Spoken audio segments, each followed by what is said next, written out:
అవసరమైనటువంటి సమాచారాన్ని సమర్పించినటువంటి కారణంగా ఈ ప్రతిపాదనను సెప్టెంబర్ 2022లో తిరిగి 2024లో పోర్టల్ నుంచి తొలగించారు. మార్చి 2024లో జాయింట్ కమిటీ తనిఖీ అనంతరం 2.65 కోట్ల పర్యావరణ నష్టపరిహారం విధించబడింది. 2020-2024 సమయంలో పర్యావరణ అనుమతి ఈసీ పొందకపోవడంతో ఎన్జీటీ విధించిన నిషేధాన్ని ఎత్తివేయడం సాధ్యం కాలేదు.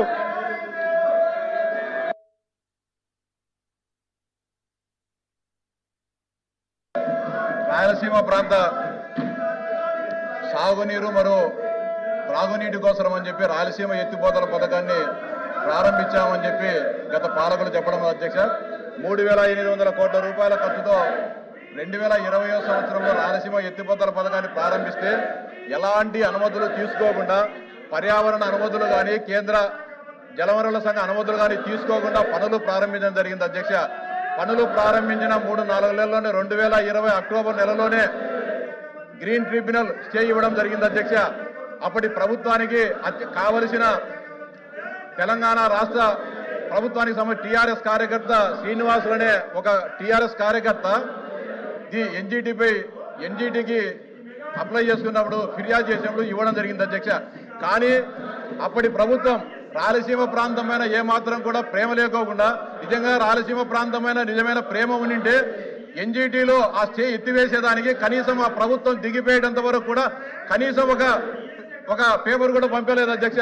ఎన్జీటీలో పర్యావరణ అనుమతులు కావాలంటే పరివేశ్ పోర్టల్లో సంబంధిత పత్రాలన్నింటిని కూడా దాన్ని అప్లోడ్ చేయాల్సి ఉంటుంది అధ్యక్ష. కానీ 2024 జూన్ వరకు ఆ ప్రభుత్వం దిగిపోయేటంత వరకు పరివేశ్ యాప్లో రాయలసీమ ఎత్తిపోతల పథకానికి సంబంధించిన ఒక పత్రం కూడా అప్లోడ్ చేయకోకుండా ఈ ప్రభుత్వం పోయిన తర్వాత ఈ రోజు ఈ ప్రభుత్వం ఎన్డీఏ ప్రభుత్వం రాయలసీమ ఎత్తిపోతల పథకానికి వ్యతిరేకంగా ఉంది, దాన్ని మొదలు పెట్టడం లేదని చెప్పి నానా యాగి చేయడం జరుగుతుంది అధ్యక్ష. ఈ సందర్భంగా నేను స్పష్టంగా గత ప్రభుత్వ పాలకులను అడుగుతాను అధ్యక్ష. ఎక్కడైనా సరే వాళ్ళు ఇచ్చిన జీవోలో 11/8/2023 జీవో నెంబర్ 364 ఇచ్చారు అధ్యక్ష. దాంట్లో ఏం చెప్పారు అధ్యక్ష? రాయలసీమ ప్రాంత సాగునీటి అవసరాలు కాదు అధ్యక్ష, చెన్నై త్రాగునీటి అవసరాల కోసం రాయలసీమ ఎత్తిపోతల పథకాన్ని ప్రారంభిస్తున్నాము. ఈ రాష్ట్ర ప్రజలకు సంబంధించిన 3,800 కోట్ల రూపాయలు చెన్నై త్రాగునీటి అవసరాల కోసం అని చెప్పి ఖర్చు పెడుతున్నామని చెప్పి జీవో నెంబర్ 364 ఇవ్వడం జరిగింది అధ్యక్ష. ఆంధ్రప్రదేశ్ రాష్ట్ర ప్రజల సొమ్మును ఈ రాష్ట్ర ప్రజల కష్టార్జితాన్ని చెన్నై త్రాగునీటి అవసరాల కోసం ఈ పథకాన్ని ప్రారంభించడం న్యాయమా అధ్యక్ష? గతంలో నందమూరి తారక రామారావు గారు తెలుగుగంగ ప్రాజెక్టును ప్రారంభించినప్పుడు చెన్నై త్రాగునీటి అవసరాల కోసం ప్రారంభించినప్పుడు ఆ రాష్ట్ర ప్రభుత్వం తమిళనాడు రాష్ట్ర ప్రభుత్వం ఆ అయ్యే ఖర్చులో సగం డబ్బును ఆ రోజు ఖర్చు పెట్టింది అధ్యక్ష. జగన్మోహన్ రెడ్డి గారు చెన్నై త్రాగునీటి కోసం అని చెప్పి ఆంధ్రప్రదేశ్ ప్రజల సొమ్మును ఎందుకు గారు ఖర్చు పెట్టారో అడుగుతున్నాం అధ్యక్ష. అంతేకాకుండా త్రిసభ్య కమిటీ తిరిగేసి 2.5 కోట్ల రూపాయలు పెనాల్టీ వేస్తే కనీసం దాని గురించి కూడా మాట్లాడలేదు అధ్యక్ష. కానీ ఈ రోజు రాయలసీమ ఏదో ప్రేమ ఉన్నట్లు ప్రాంతీయ విద్వేషాలు రెచ్చగొడుతూ తిరుగుతున్నారు అధ్యక్ష. ఈ సందర్భంగా మంత్రిగా నేను అడుగుతాను అధ్యక్ష, పరివేశ పోర్టల్లో కనీసం ఒక్క పేపర్ అయినా కూడా అప్లోడ్ చేశారా లేదా? ఈ పథకం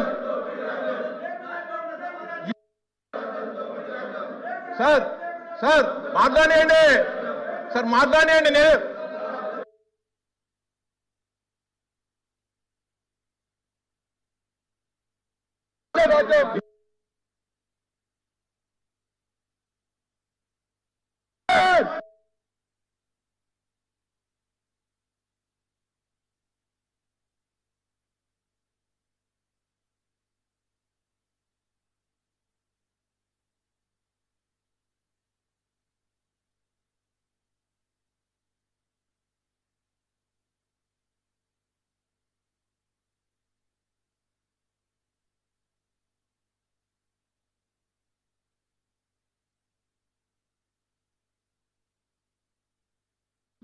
LA Bill number 23 of 2026.